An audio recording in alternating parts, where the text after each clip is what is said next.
ભાજપના એસસી અને એસટીના સાંસદોએ સંસદ ભવનમાં પ્રધાનમંત્રી નરેન્દ્ર મોદી સાથે મુલાકાત કરી હતી। સાંસદોએ આ મુલાકાત એસસી એસટીના અનામતમાં ક્રિમિલેયરના પ્રાવધાનને લઈને કરી હતી। ભાજપના સાંસદોએ ક્વોટાની અંદર ક્વોટા સંબંધિત નિર્ણયને આપણા સમાજમાં લાગુ ન કરવો જોઈએ તેવી માંગણી કરતું મેમોરેન્ડમ સુપ્રત કર્યું હતું।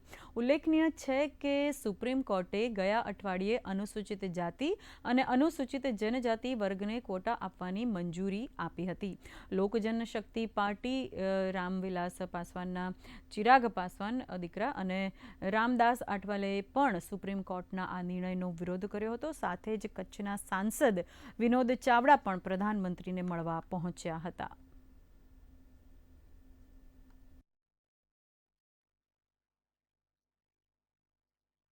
The cases regarding Russia are in a different category. There the cases have been, I would like the honourable member sir to be aware through you, those cases are being probed by CBI, they are being investigated, their cases have been registered, as I said, people have been arrested and they will be prosecuted. We also have cases in respect of those who have been cyber crimes, who have been trafficked to Southeast Asia. They are a different category. In their cases too, we have asked the state governments to initiate, in many cases, prosecution against agents where we have information about them.